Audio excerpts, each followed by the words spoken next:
370장 주 안에 있는 나에게.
제14장.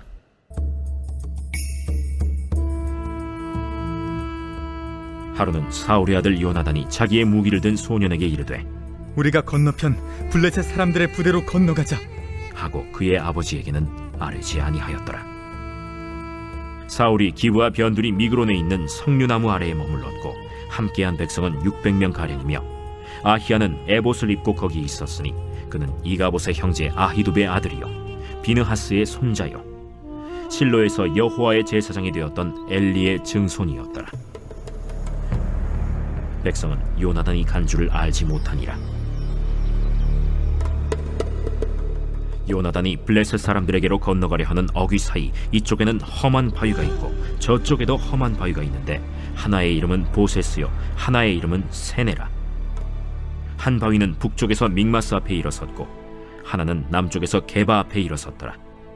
요나단이 자기의 무기를 든 소년에게 이르되 우리가 이 할례받지 않은 자들에게로 건너가자 여호와께서 우리를 위하여 일하실까 하노라. 여호와의 구원은 사람이 많고 적음에 달리지 아니하였느니라.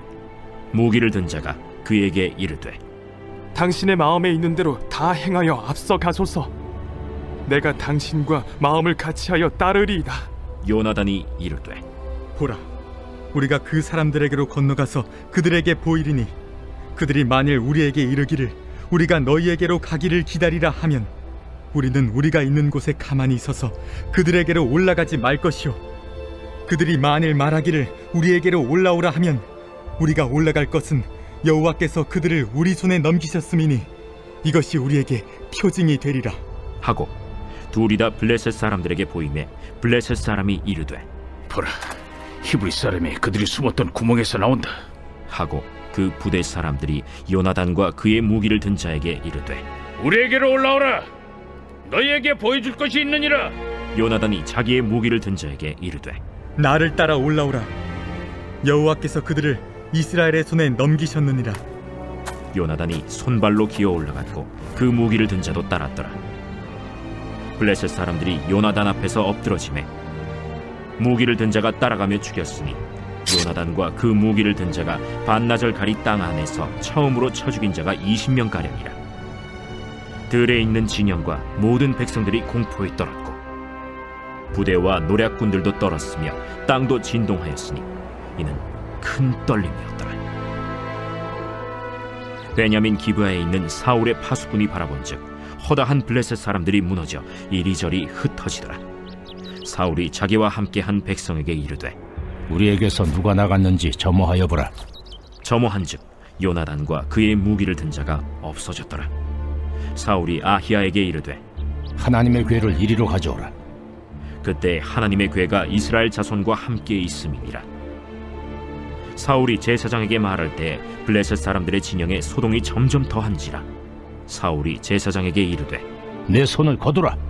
사울과 그와 함께한 모든 백성이 모여 전장에 가서 본즉 블레셋 사람들이 각각 칼로 자기의 동무들을 치므로 크게 혼란하였더라. 전에 블레셋 사람들과 함께하던 히브리 사람이 사방에서 블레셋 사람들과 함께 진영에 들어갔더니 그들이 돌이켜 사울과 요나단과 함께한 이스라엘 사람들과 합하였고 에브라임 산지에 숨었던 이스라엘 모든 사람도 블레셋 사람들이 도망함을 듣고 싸우러 나와서 그들을 추격하였더라. 여호와께서 그 나라의 이스라엘을 구원하심으로 전쟁이 벳아웬을 지나니라. 이 나라의 이스라엘 백성들이 피곤하였으니 이는 사울이 백성에게 맹세시켜 경계하여 이르기를 전혀 곧 내가 내 원수에게 보복하는 때까지 아무 음식물이든지 먹는 사람은 저주를 받을지어다. 그러므로 모든 백성이 음식물을 맛보지 못하고 그들이 다 수풀에 들어간즉 땅에 꿀이 있더라.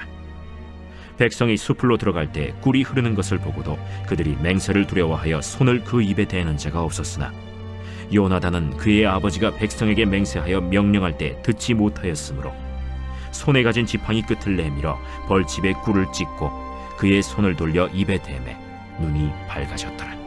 그때 백성 중 한 사람이 말하여 이르되 당신의 부친이 백성에게 맹세하여 엄히 말씀하시기를 오늘 음식물을 먹는 사람은 저주를 받을지어다 하셨나이다. 그러므로 백성이 피곤하였나이다. 요나단이 이르되 내 아버지께서 이 땅을 곤란하게 하셨도다. 보라, 내가 이 꿀 조금을 맛보고도 내 눈이 이렇게 밝아졌거든. 하물며 백성이 오늘 그 대적에게서 탈취하여 얻은 것을 임의로 먹었더라면 블레셋 사람을 사륙함이 더욱 많지 아니하였겠느냐. 그날에 백성이 믹마스에서부터 아얄론에 이르기까지 블레셋 사람들을 쳤으므로 그들이 심히 피곤한지라. 백성이 이에 탈취한 물건에 달려가서 양과 소와 송아지들을 끌어다가 그것을 땅에서 잡아 핏째 먹었더니 무리가 사울에게 전하여 이르되 보소서, 백성이 고기를 빚제 먹어 여호와께 범죄하였나이다. 너희가 믿음 없이 행하였도다. 이제 큰 돌을 내게로 굴려오라. 너희는 백성 중에 흩어져 다니며 그들에게 이르기를 사람은 각기 소와 양을 이리로 끌어다가 여기서 잡아먹되 핏째로 먹어 여호와께 범죄하지 말라 하라. 하매 그 밤에 모든 백성이 각각 자기의 소를 끌어다가 거기서 잡으니라. 사울이 여호와를 위하여 제단을 쌓았으니 이는 그가 여호와를 위하여 처음 쌓은 제단이었더라. 우리가 밤에 블레셋 사람들을 추격하여 동틀 때까지 그들 중에서 탈취하고 한 사람도 남기지 말자. 무리가 이르되 왕의 생각에 좋은 대로 하소서. 할 때 제사장이 이르되 이리로 와서 하나님께로 나아가사이다. 사울이 하나님께 묻자오되 내가 블레셋 사람들을 추격하리이까 주께서 그들을 이스라엘의 손에 넘기시겠나이까. 하되 그날에 대답하지 아니하시는지라. 너희 군대의 지휘관들아 다 이리로 오라. 오늘 이 죄가 누구에게 있나 알아보자. 이스라엘을 구원하신 여호와께서 살아계심을 두고 맹세하노니 내 아들 요나단에게 있다 할지라도 반드시 죽으리라. 하되 모든 백성 중 한 사람도 대답하지 아니하매 이에 그가 온 이스라엘에게 이르되 너희는 저쪽에 있으라. 나와 내 아들 요나단은 이쪽에 있으리라. 백성이 사울에게 말하되 왕의 생각에 좋은 대로 하소서. 이에 사울이 이스라엘의 하나님 여호와께 아뢰되 원하건대 실상을 보이소서. 하였더니 요나단과 사울이 뽑히고 백성은 면한지라. 사울이 이르되 나와 내 아들 요나단 사이에 뽑으라. 하였더니 요나단이 뽑히니라. 사울이 요나단에게 이르되 내가 행한 것을 내게 말하라. 내가 다만 내 손에 가진 지팡이 끝으로 꿀을 조금 맛보았을 뿐이오나 내가 죽을 수밖에 없나이다. 요나단아, 내가 반드시 죽으리라. 그렇지 않으면 하나님이 내게 벌을 내리시고 또 내리시기를 원하노라. 백성이 사울에게 말하되 이스라엘의 이 큰 구원을 이룬 요나단이 죽겠나이까? 결단코 그렇지 아니하니이다. 여호와의 살아계심을 두고 맹세하옵나니 그의 머리털 하나도 땅에 떨어지지 아니할 것은 그가 오늘 하나님과 동역하였음이니이다. 하여 백성이 요나단을 구원하여 죽지 않게 하니라. 사울이 블레셋 사람들 추격하기를 그치고 올라가매 블레셋 사람들이 자기 곳으로 돌아가니라. 사울이 이스라엘 왕위에 오른 후에 사방에 있는 모든 대적 곧 모압과 암몬 자손과 에돔과 소바의 왕들과 블레셋 사람들을 쳤는데 향하는 곳마다 이겼고 용감하게 아말렉 사람들을 치고 이스라엘을 그 약탈하는 자들의 손에서 건졌더라. 사울의 아들은 요나단과 이스위와 말기수하여 그의 두 딸의 이름은 이러하니 맏딸의 이름은 메라비요 작은 딸의 이름은 미갈이며 사울의 아내의 이름은 아히노아미니 아히마아스의 딸이요 그의 군사령관의 이름은 아브넬이니 사울의 숙부 넬의 아들이며 사울의 아버지는 기스요 아브넬의 아버지는 넬이니 아비엘의 아들이었더라. 사울이 사는 날 동안에 블레셋 사람과 큰 싸움이 있었으므로 사울이 힘센 사람이나 용감한 사람을 보면 그들을 불러 모았더라.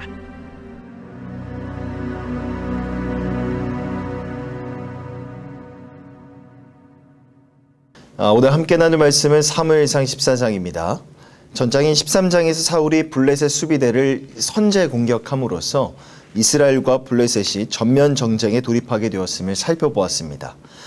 사울은 전쟁 초기에 블레셋을 상대하기 위하여서 과거 사무엘의 미스바에서 행했던 그의 번제를 흉내냈습니다.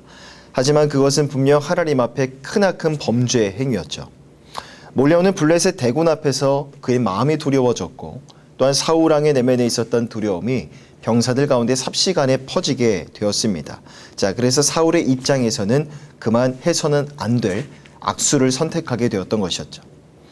결국 그런 사울의 잘못된 선택은요, 그가 하나님께 배척을 받는 첫 번째 단초가 되었습니다. 13장에서 사무엘은 사울에게 폐위 명령을 내렸고요.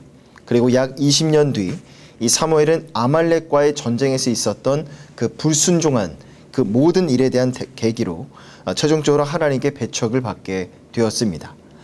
이어지는 오늘 14장에서는요, 사울이 다시 한 번 더 망령된 명령을 내려 군대를 큰 위기에 몰아넣었고요. 아들 요나단의 생명까지도 위험에 빠뜨리는 큰 실수를 범하게 됩니다. 전장에서 바울이 이끄는 군대와 요나단이 이끄는 군대가 블레셋 수비대가 있는 게바에 진을 쳤습니다. 자, 하지만 사울이 블레셋 대군의 겁을 먹고 도망가 버리는 바람에 요나단은 절체절명의 위기 상황에 빠져버리게 되었죠.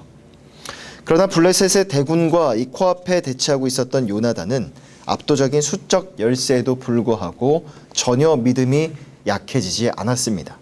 아마도 요나단은 과거 사무엘을 중심으로 이루어진 미스바에서 있었던 그 전투를 기억했을 겁니다.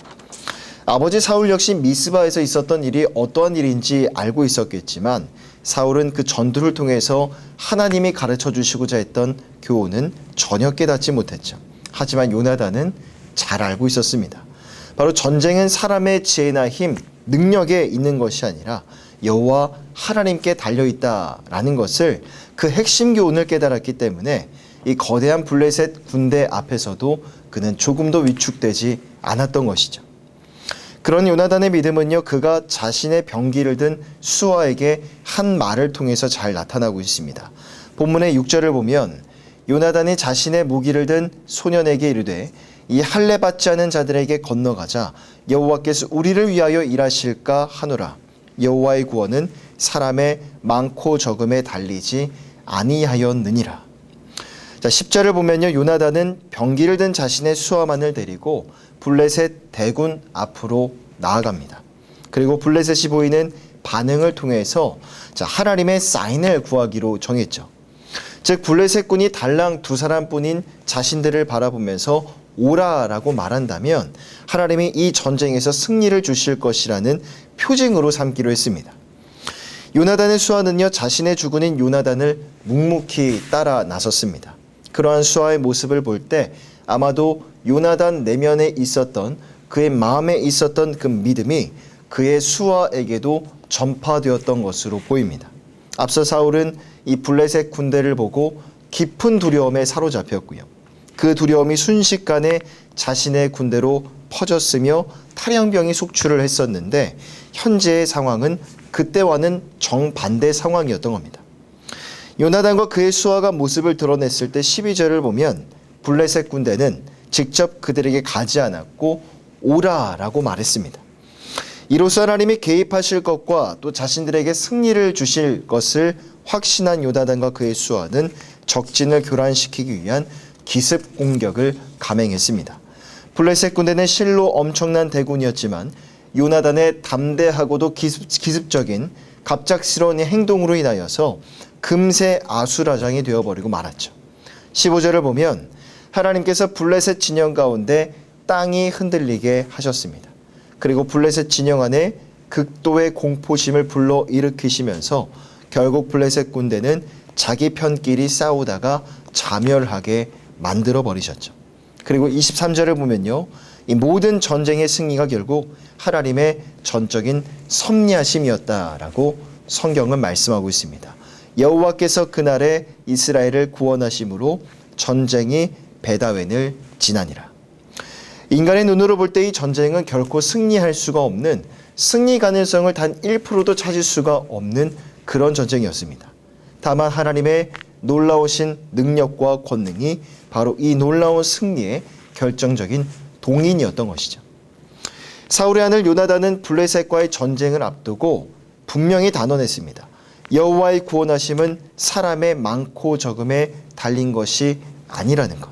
그리고 하나님이 이 전쟁 가운데 반드시 함께 하신다는 것을 확신했습니다. 그러한 믿음이 결국 요나단과 그의 수하로 하여금 담대히 적진에 뛰어드는 용기를 가져다 주었던 것이죠. 여러분, 이처럼 이 믿음의 사람은 위기와 역경 앞에서 절대로 무릎 꿇지 않습니다. 좌절하기보다는 오히려 담대할 수 있고요. 상황을 뛰어넘는 용기를 지니게 될 뿐만 아니라 문제를 피하지 않고 그 문제 가운데 담대히 뛰어들 수 있는 것입니다. 왜 그렇습니까? 하나님의 함께 하심을 믿는 믿음 때문인 것이죠. 사랑하는 성도 여러분, 세상의 모든 만사와 인생의 모든 역사는 결국 모든 것이 하나님의 주권적인 역사와 섭리 가운데 달려 있습니다. 하나님께서 블레셋 진영 가운데 놀라운 일을 행하셨던 것처럼 하나님은 오늘도 우리의 삶의 현장에서 동일한 능력과 권능으로 일하시고 역사하실 줄 믿습니다. 그러므로 오늘 여러분들 앞에 놓여진 인생의 문제들 가운데 너무 위축되지 마시고 너무 두려워하지도 마시고요. 그 하나님의 크심 앞에 나의 작음을 인정하며 우리 안에 있는 모든 문제와 염려들을 내려놓은 채 하나님의 구원하심을 기대하고 소망하시는 이 새벽의 시간이 되시기를 간절히 부탁드립니다. 자, 한편 그런 와중에 본문의 내용을 살펴보면 다시 한 번 더 사울의 형식적이고 껍데기뿐인 그런 신앙의 모습이 나타나고 있습니다. 16절을 보면 블레셋 진영에서 일어났던 소식이 사울에게도 전해졌고요. 결론적으로 보면 뒤늦게 도착한 사울이 전쟁 승리의 모든 공을 차지하게 됩니다.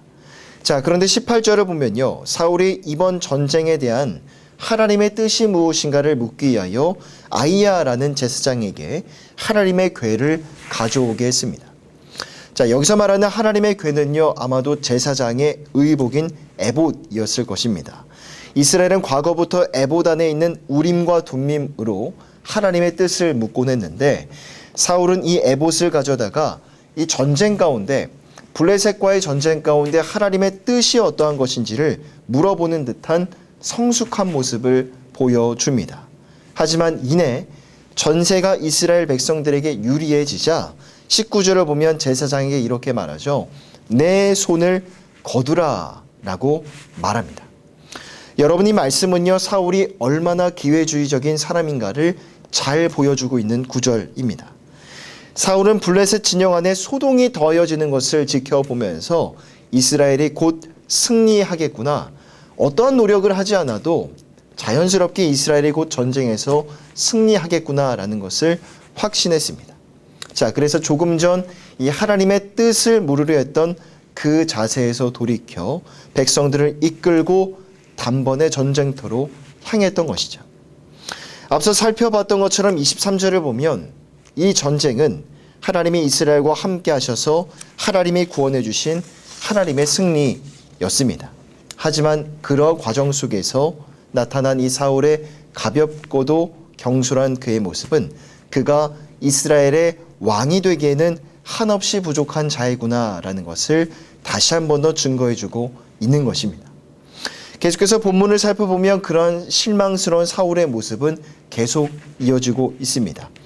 사울은 블레셋과의 전투를 속전속결로 치르기 위해서 전군에 금식령을 선포하죠. 밥 먹는 시간까지 줄여서 자기들끼리 칼부림을 하고 있는 이 블레셋 군대를 완벽하게 진멸시키기 위함이었습니다. 그렇게 해서 사울은 전쟁의 공을 자신이 차지하고 자신의 이름을 높이 드높이고자 했던 것이죠. 하지만 그러한 사울의 명령은요, 큰 부작용을 가져다 주었습니다. 음식을 먹지 못한 백성들이 금방 지쳐 전쟁에서 힘을 내지 못했었고요. 또한 사울의 명령을 듣지 못했던 요나단이 허기진 배를 채우기 위해서 지팡이에 꿀을 찍어 먹었다가 자칫 죽임을 당할 뻔하기도 했습니다. 뿐만 아니라 32절을 보면 사울이 명한 금식 기한을 넘긴 백성들이 허기를 참지 못한 채 짐승을 잡아 피채 먹는 사태를 유발시키기도 했습니다. 물론 사울은 이스라엘의 왕으로서 이스라엘을 블레셋으로부터 구원하는 것이 자신의 주된 임무였습니다. 그러므로 그가 백성들에게 내린 이 명령은요, 그의 열심이 전혀 인정되지 못하는 것도 결코 아니었죠. 하지만 문제는 그의 명령은 하나님의 뜻과는 전혀 일치하지 않았다는 것입니다.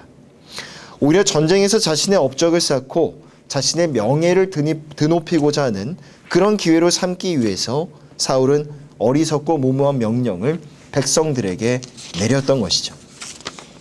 결국 사람의 마음을 감찰하신 하나님께서는 이 사울의 내면에 있었던 그 거짓되고 헛된 동기를 완전히 꺾으셨고 45절을 보면 도리어 자신의 아들 요나단을 죽이려 하는 사울이 백성들로부터 항명을 받도록 그렇게 역사하셨습니다. 여러분, 자리가 사람을 만든다라는 그런 말이 있죠. 하지만 리더는 절대로 자리만 지킨다고 해서 되는 것이 아니라는 걸 이 사울의 경우가 우리에게 잘 가르쳐주고 있습니다. 결국 오늘 본문에 나오는 민막스 전투는요, 사울이라는 리더, 즉 리더십에 문제가 많은 리더는 결국 그를 따르는 자들도 몹시 힘들고 괴롭게 만들 수 있다는 것을 잘 보여주는 전투라고 평가해 볼 수 있습니다. 또한 하나님의 뜻을 헤아리지 않은 인간적인 열심이 가져다주는 결과가 무엇인지도 우리에게 잘 보여주고 있죠. 그러므로 오늘 이 새벽에도 하나님의 뜻을 구하시는 우리 모든 성도님들 다 되시기를 바랍니다. 오늘 나의 모든 말과 행동, 모든 선택과 이 결정의 순간 가운데 내 이름을 높이고 나 자신을 드러내기보다는 오늘 내가 살아갈 이 하루의 삶이 어떻게 하면 하나님께 영광이 될 수 있을 것인가? 여러분, 그것을 중심으로 오늘 나의 하루를 계획하시고 오늘 나의 하루를 아름답고 질서 있게 살아내시는 우리 모든 성도님들 다 되시기를 축복합니다. 오늘 이 새벽에 그렇게 나와 함께 하시는 그 하나님 앞에 믿음으로 나아가시고 어떠한 일이든 어떠한 상황 속에서든 하나님 중심적으로 살아가시는 오늘 하루와 한 주의 삶이 되시기를 주님의 이름으로 간절히 부탁드립니다. 기도하겠습니다. 사랑과 은혜가 풍성하신 하나님, 이 블레셋과의 전쟁을 앞두고 요나단과 함께 하셨던 그 하나님이 오늘도 우리의 삶의 자리 가운데 함께 하심을 우리는 믿습니다. 우리 눈앞에 있는 모든 상황과 인생의 모든 문제들이 때로는 우리의 마음을 작게 만들고 우리 마음을 흔들고 요동하게 만들 수 있지만 언제나 우리와 함께 하시는 그 하나님의 크심을 바라보며 우리 마음에 있는 모든 염려와 근심들 오직 기도의 제목에 담아 주님 앞에 올려드리며 나아갈 때 믿음으로 주님의 임재 가운데 서고 믿음으로 하나님의 일하시고 역사하심을 기대하고 사모하는 이 새벽의 시간이 되게 하여 주시옵소서. 하나님 또한 오늘 우리의 삶 가운데 오직 하나님의 뜻만이 이루어지기를 간절히 소망합니다. 사울처럼 망령된 뜻을 가지고 하나님 앞에 머물며 잘못된 선택과 행동을 하는 것이 아니라 오직 우리의 삶을 향한 하나님의 선하시고 기뻐하시고 온전하신 뜻이 무엇인지를 분별하여서 오늘 나의 말과 행동, 우리 모든 선택과 결정의 순간 속에서 오직 하나님의 뜻만이 우리의 삶 가운데 이루어지는 것을 경험하는 오늘 하루와 한 주의 삶이 되어줄 수 있도록 인도하여 주시옵소서. 감사드리며 우리를 원하신 예수 그리스도 이름으로 간절히 기도하오며 지금은 우리 주 예수님의 은혜와 하나님의 사랑하심과 성령 하나님의 교통하심의 은혜가 오늘의 새벽에도 은혜를 사모하며 예배의 자리 가운데 나온 사랑하는 모든 성도들 머리 위에 이내가 영원토록 함께 있을지어다. 아멘.